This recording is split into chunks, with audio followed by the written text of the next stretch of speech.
Ya, Safira, kalau kita lihat pergerakan IHSG pada hari ini cukup impresif, bahkan penguatannya lebih dari 1% nih. Ya.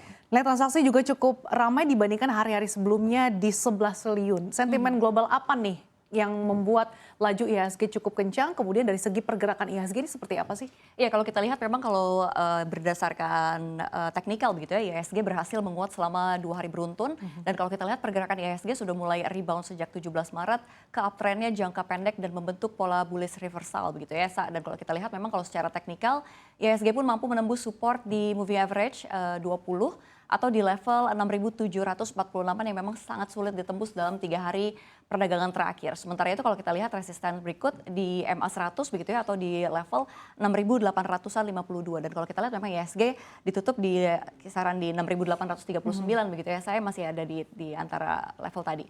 Dan kalau kita lihat yang tadi saya tanya begitu ya, untuk sentimen globalnya apa aja, kalau kita lihat memang ya, sentimen IHSG hari ini memang terlihat cukup positif, seperti yang Anda katakan, meskipun memang pergerakan Wall Street menunjukkan belum stabilnya sentimen pelaku pasar pasca krisis yang melanda sektor perbankan.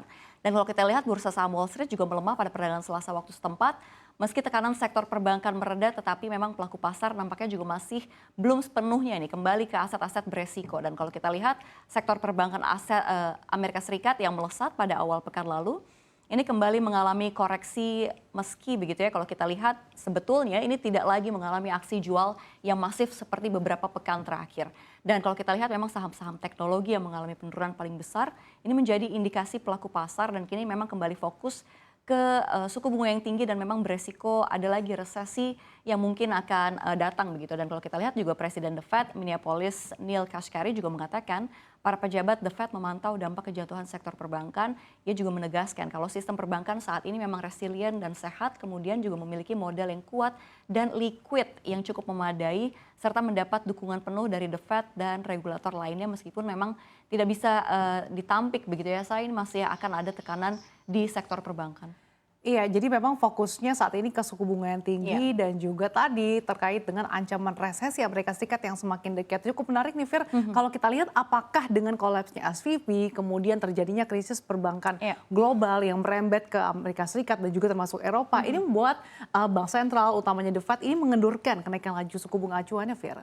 Iya, kalau kita lihat memang Gubernur The Fed Jerome Powell memang menyoroti kolapsnya Silicon Valley Bank begitu ya, dan membuat likuiditas perbankan ini menjadi lebih ketat sehingga The Fed yang sebelumnya terlihat akan kembali agresif menaikkan suku bunga ini mengendurkan langkah tersebut begitu ya.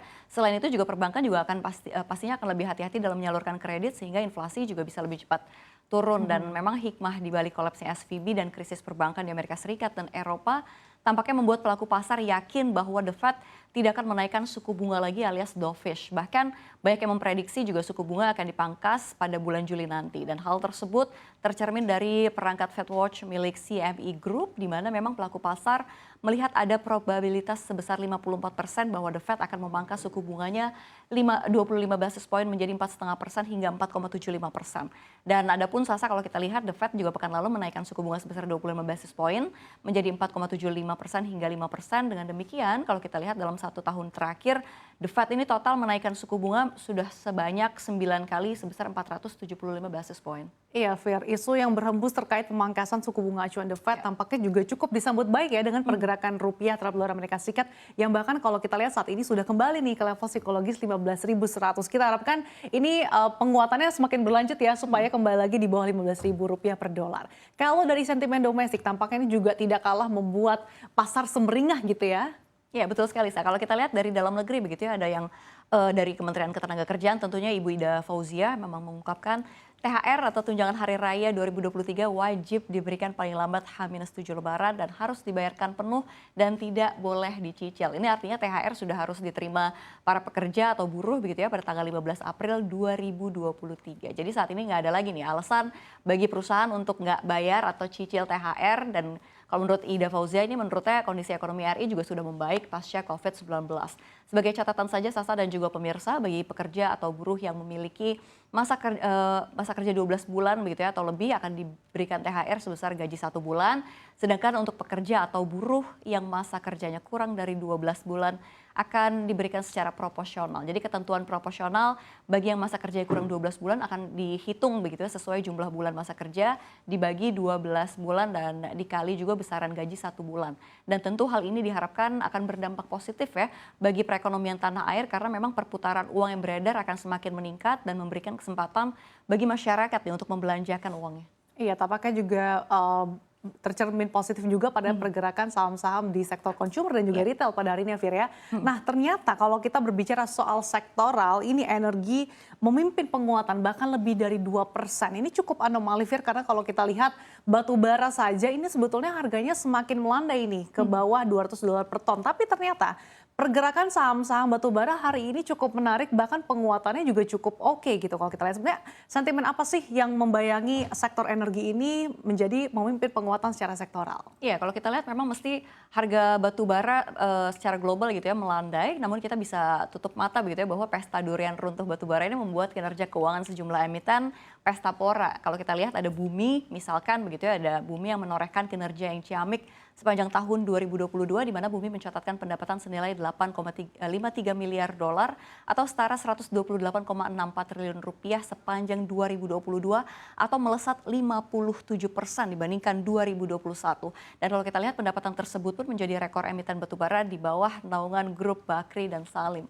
Berdasarkan keterangan resmi perusahaan, pendapatan tersebut termasuk laporan konsolidasi PT Kaltim Prima Coal atau KPC dan rekor pendapatan ini pun berkontribusi pada melesatnya laba bumi hingga 138%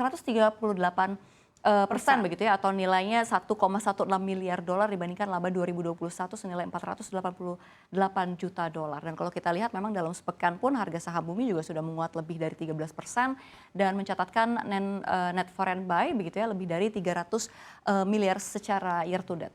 Ya, kalau kita lihat memang tampaknya durian runtuh ini juga memberikan sejumlah kinerja emiten batubara ini cukup ciamik ya. Salah satu tadi tercermin dari Bumi Resources.